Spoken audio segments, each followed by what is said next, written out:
Hello everyone, welcome to जय की पाठशाला। मेरा नाम है मृत्युंजय। आप जान रहे हो कि 14 जनवरी मतलब कल के दिन जो है आपका हर एक रीजन का मतलब जोन कह सकते हैं 13 जोन है आरआरबी का, जिसके तहत आपका एनटीपीसी का एग्जाम हुआ। उसमें से अभी तक में 12 जोन का एनटीपीसी का रिजल्ट आ चुका है। ठीक है, रिजल्ट तो आ चुका है। आप भी जानते हो कि लगभग 35,000 के आसपास सीटें हैं। ठीक है, 35,000 का आप कर दीजिए 20 गुना, मतलब 7 लाख। 7 लाख से ऊपर बच्चों का सिलेक्शन हुआ है। बट कल से ये चीज लगातार आ रही है सामने, और इस बात पर निराशा भी व्यक्त की गई है बहुत सारे टीचर्स के द्वारा और स्टूडेंट्स के द्वारा भी, कि इसमें गलती की है आरआरबी ने सिलेक्शन करते वक्त। आप या यूं कहें शॉर्टलिस्ट करते वक्त गलती क्या हुआ है। उनके हिसाब से कहना है कि मान लीजिए किसी एक जोन में, फिर से सुन लीजिए, किसी एक जोन में मान लीजिए कि टोटल सीट 2000 थे, तो 2000 का 20 गुना, 20 गुना 40,000 बच्चों का सिलेक्शन होना था उससे।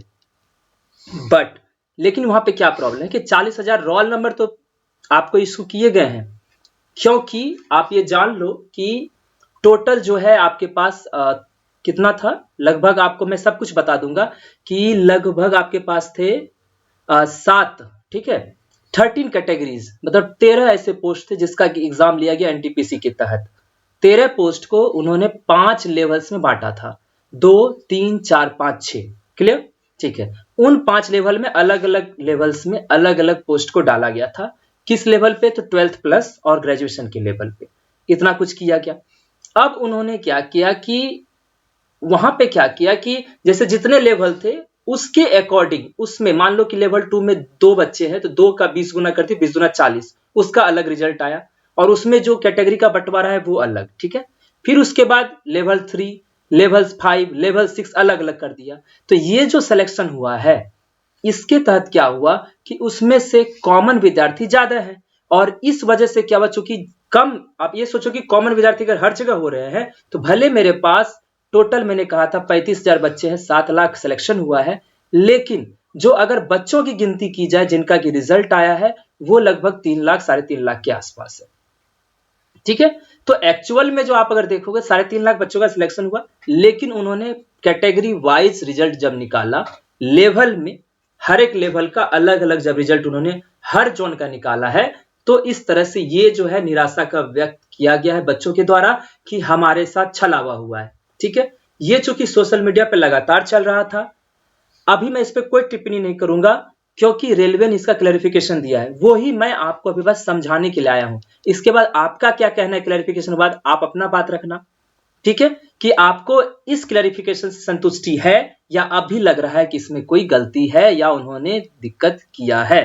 तो पहले मैं क्लैरिफिकेशन समझा दूं, उसके बाद मैं आगे इस पे बात करूंगा। तो जो भी हमारे चैनल पे नए हैं आप जरूर इस चैनल को सब्सक्राइब कर लीजिएगा।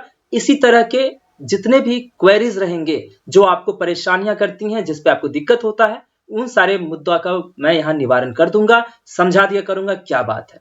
ठीक है, तो चलिए अपना इस वीडियो को स्टार्ट करते हैं। आपको हम समझाते हैं उनका क्या कहना है, उनका क्या पॉइंट है, क्योंकि उन्होंने जब सोशल मीडिया पर इस तरह से बातें चली तो उन्होंने अपना क्लैरिफिकेशन दिया है, 2 पेज में दिया है, उसी को मैं आपको समझाता हूं। ठीक है, देखिए पहला जो ये है, इसमें अगर आप देखोगे तो इसमें उनका कहना है कि नॉन टेक्निकल पॉपुलर कैटेगरी के तहत उन्होंने एग्जाम लिया, जिसका रिजल्ट 14/1 को दिया था। ज्यादा समय नहीं लूंगा इसलिए क्योंकि मैंने ये पढ़ रखा है, तो उसका जो मेन पॉइंट है वो मैं बता रहा हूं। फिर उन्होंने कहा कि वो इसके लिए शॉर्ट लिस्ट के कैंडिडेट को उन्होंने मतलब लिया है सीबीटी 2 के लिए, सेकेंड स्टेज के लिए। ठीक है, और इन्होंने कहा है कि आप जरूर जाके एक बार नोटिफिकेशन का पारा नंबर 13 देख लो, ओरिजिनल नोटिफिकेशन जो CEN 01/2019 पब्लिश हुआ था 28/2/2019 को, जिस समय आपको फॉर्म भरने के लिए कहा गया था एनटीपीसी का। ठीक है, अब इसमें क्या कहना है वो समझिए।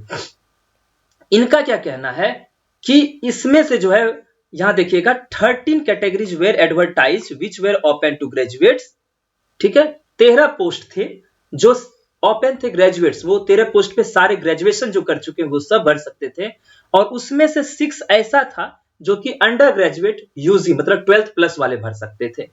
इतना समझ में आ गया? ठीक, अब देखिए these 13 categories were segregated into 7th CPC pay scale के तहत इनको जो है 5 लेवल्स में बांटा गया था। 2 3 4 5 6 ये लेवल बटा हुआ था। And stage wise proceeding each category has been already be indicated clearly and in para 13.6। और उनका ये कहना है कि इसके बाद मैंने ये बताया है कि आपका जो पेपर होगा वो लेवल वाइज अलग से मेंस होगा।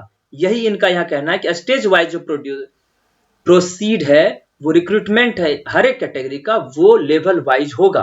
13.6 में ये आपको नोटिफिकेशन में मिल जाएगा। वो नोटिफिकेशन आपको मैं पढ़ाने वाला हूं, वो भी मैंने ले लिया है। ठीक है, every candidate was free to opt, मतलब कि हर एक जो कैंडिडेट था उन सभी को ये उनकी स्वतंत्रता थी कि वो कोई भी पोस्ट भर सकते हैं। बस उनका जो एलिजिबिलिटी क्राइटेरिया जो उन्होंने दिया था वो उसको उसमें आते हो तो वो सारे पोस्ट के लिए भर सकते हैं फॉर्म। अगला देखिए पॉइंट पे उन्होंने क्या कहा, ये देखो।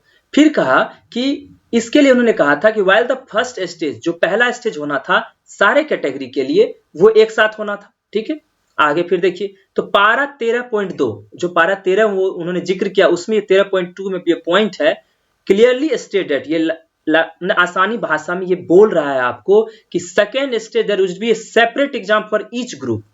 वही जो मैंने अभी आपको बोला कि उसमें 13.2 में ये दिया गया है कि लेवल 2, लेवल 3, लेवल 4, लेवल 5 और लेवल 6 के लिए सेपरेट एग्जाम होगा आपका।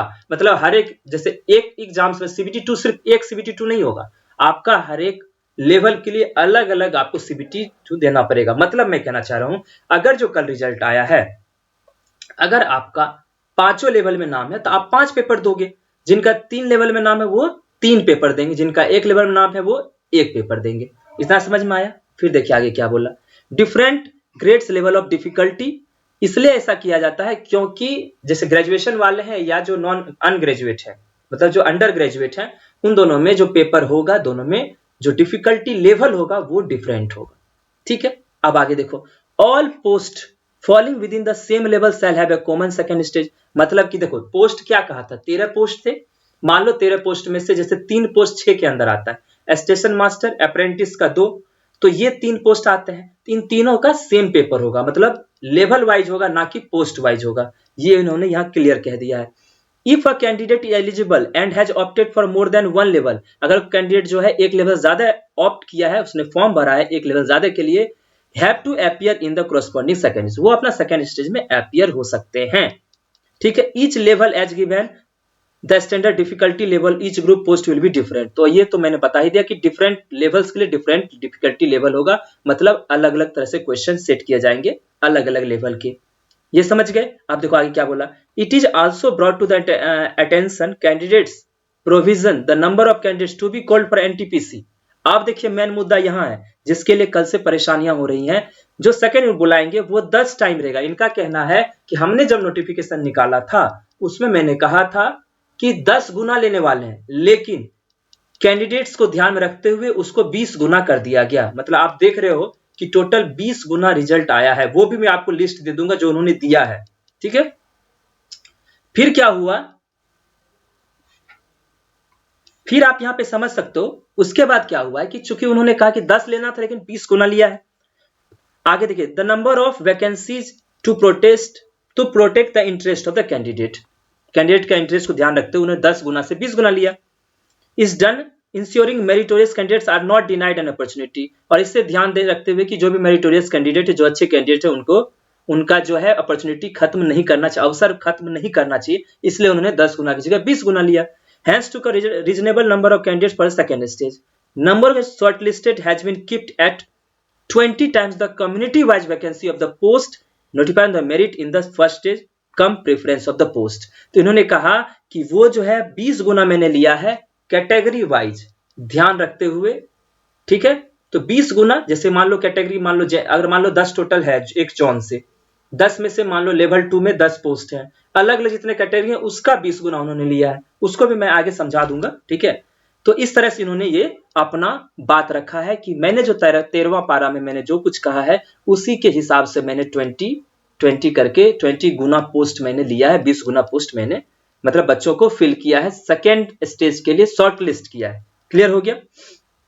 अब आगे देखिए, यहां पे ज्यादा कुछ है नहीं, ठीक है। और देखिए in addition while an eligible candidate will have to appear for each separate corresponding second stage as his or her eligibility and option he she will be selected and final appointment will be against one per।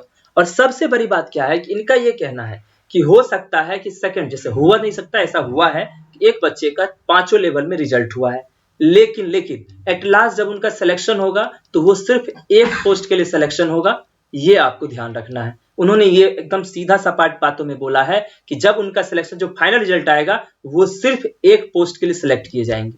Clear. अब देखिए main जो चीज समझ में थोड़ा सा इधर उधर हुआ है वो बात मैं रख रहा हूं, जो दूसरा उन्होंने नोटिस में बोला है। देखिए ये वाला, ठीक है। यहां क्या कहा है, ध्यान से देना। ये 13 नंबर 2 पारा में है। ये कहां से लिया गया है, आपके ही नोटिफिकेशन से, ठीक है।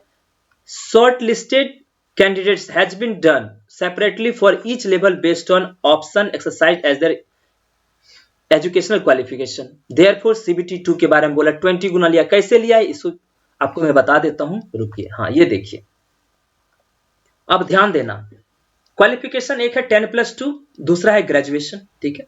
अब देखो 10+2 में लेवल 2 और 3 आता है, और ग्रेजुएशन मतलब जो ग्रेजुएशन पास जो क्वालिफिकेशन के साथ था वो लेवल 4, लेवल 5 और level 6। Total number of vacancy जो लेवल 2 में है 5663, इसमें 4940 और इसमें 161, इसमें 17000 और इसमें 7100 समथिंग, ठीक है। अब इसका अगर आप इंटू 20 करोगे तो लगभग इसके बराबर आएगा। इसका 20 करोगे तो इसके बराबर आएगा। इसका 20 करोगे तो इसके बराबर आएगा। इसका 20 करोगे इसके बराबर, इसका 20 करोगे तो इसके बराबर। समझ गए। तो जो टोटल पोस्ट था 35,281, इसको 20 करोगे तो लगभग इसके बराबर आएगा। अब आप समझिए उनके कहने का क्या मतलब, मैं बस वो आपको समझाना चाहता हूं कि उनका कहना है कि लेवल 2 जितने भी लेवल्स में बटे हुए हैं उन सब का डिफिकल्टी अलग अलग तरह का रहेगा।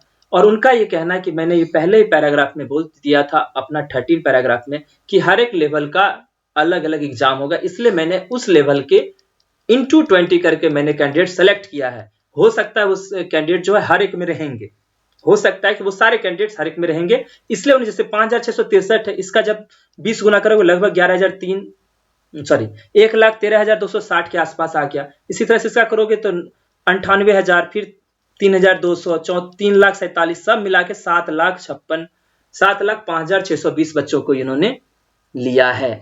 क्लियर हो गया। उनका कहना है सिर्फ कि लेवल वाइज मैंने सेलेक्ट किया है, जो मैंने नोटिफिकेशन में आपको कहा था। समझ गए, ठीक है। और वही बच्चे जो है जैसे लेवल 2 के लिए जो फाइट करेंगे तो वही 20 गुना जो बच्चे हैं जिनका सिलेक्शन हुआ वही लेवल 2 के लिए फाइट करेंगे। फिर लेवल 3 के लिए भी 20 गुना 98,800 बच्चे उसके लिए फाइट करेंगे। इस तरह से उनका कहना है, और उन्होंने डायरेक्ट कहा है कि मैंने ये बात पहले नोटिफिकेशन में कह रखा था। अब आगे ध्यान देना, नीचे भी कह दिया है कि इन केस अगर ऐसा होता है multiple candidates have obtained same marks at the cut off have been called, तो ऐसा भी हुआ अगर सेम मार्क्स हो जाता है कट ऑफ के तो उनको भी बुलाया जाएगा। अब आगे देखिए मेन यहां भी देखिएगा 3 पॉइंट यहां दिया है। देखो based on merit obtained in second stage CBT 2, जब आप सेकेंड सीबीटी 2 दे दोगे for third stage in which 8 times of the vacancy will be called, तो उसमें क्या होगा जब थर्ड स्टेज देने जाओगे, मतलब उसमें क्या क्या चीजें टेस्ट होती हैं, तो उसके लिए 8 गुना बच्चों को बुलाया जाएगा। Barring few categories where third stage not one, तो उसमें से कुछ कैटेगरी, कुछ पोस्ट ऐसे हैं जिसके लिए थर्ड स्टेज की कोई जरूरत नहीं है, साइको वगैरह जो टेस्ट होता है। समझ गए। तो जहां जरूरत नहीं है वहां तो नहीं बुलाया जाएगा, जहां पर जरूरत है वहां अगर बुलाया जाएगा तो 8 गुना को। The final result will content unique list 35,281, जितना सीट है जब फाइनल रिजल्ट आएगा ना तो उसमें सिर्फ ये यूनिक नंबर होंगे। देखिए यूनिक लिस्ट मतलब यही समझना है आपको कि 35,281 कॉमन बच्चे नहीं होंगे। आप समझिएगा मेरे, जब फाइनल रिजल्ट आएगा तो 35,281 में हर एक बच्चे अलग अलग होंगे। Notified vacancy as no candidates will be appointed against more than one post, यहीं से आपको पता चल जाता है कि कोई भी एक बच्चा एक पोस्ट से ज्यादा के लिए सिलेक्शन उनका नहीं होगा। Candidate who have been shortlisted for high post, फिर ये लाइन कि जिन बच्चों का सिलेक्शन हाई पोस्ट के लिए हुआ है can not be debarred for appearing in second stage, उनको सीबीटी 2 में, मान लीजिए ऊपर वाला पोस्ट के लिए उनका सिलेक्शन हुआ सीबीटी 2 के लिए, तो उनको इस बात से बिल्कुल वंचित नहीं किया जा सकता है कि वो नीचे वाले पोस्ट के लिए वो एप्लीकेबल नहीं है। अगर उन्होंने उसे ऑप्ट किया है तो उन्हें वो भी एग्जाम दिया जाना चाहिए उसे, ठीक है। तो ये मुद्दा आपको जो है, ठीक है, तो ये मुद्दा जो है उनकी तरफ से रखा गया, उनका क्लैरिफिकेशन है नोटिफिकेशन हिसाब से। अब आपका क्या कहना है, आपको क्या लगता है, ये सही है गलत है, इसके बारे में आपका जो भी राय है आप जरूर हमारे इसी वीडियो के कमेंट बॉक्स में जाके आप जरूर बताइएगा। फिर मैं उस पर अपना टिप्पणी दूंगा कि आपका जो कहना और वहां से जो बातें आ रही है उस दोनों में क्या डिफरेंसेस हैं और हमारा क्या राय है, वो मैं अभी बिल्कुल नहीं रखूंगा। क्योंकि देखिए ये कैंडिडेट्स के भविष्य का सवाल है, एक तो इसके प्रोसेस लंबा जाता है और उसके बाद इस तरह की चीजें जो भी उन्होंने कहा है ठीक है, उन्होंने अपने अपने मतलब बेस्ट अपना जो नोटिफिकेशन उस बेस पर उन्होंने अपना क्लैरिफिकेशन दिया है। ओके, नो डाउट उन्होंने जो कहा है वो उसके हिसाब से तो हमको सही लग रहा है, लेकिन आप जो है आप भी जरूर बताइएगा कि आपका क्या राय है, ठीक है। फिर हम देखते हैं, ठीक है। तो हम आपसे मिलते हैं अगले वीडियो में इसी तरह का नया अपडेट लेके, अगर कुछ भी इस तरह का आता है समझने के लिए तो मैं आपको जरूर बताऊंगा। अगर और भी कोई क्वेरी है, अगर कट ऑफ्स को लेके और चीजों को लेके, जोन वाइज जो लेवल वाइज चीजें हैं, तो आप जरूर मुझसे पूछ सकते हो, मैं जरूर आपको बताऊंगा। तब तक के लिए गुड बाय, आप सभी को शुक्रिया।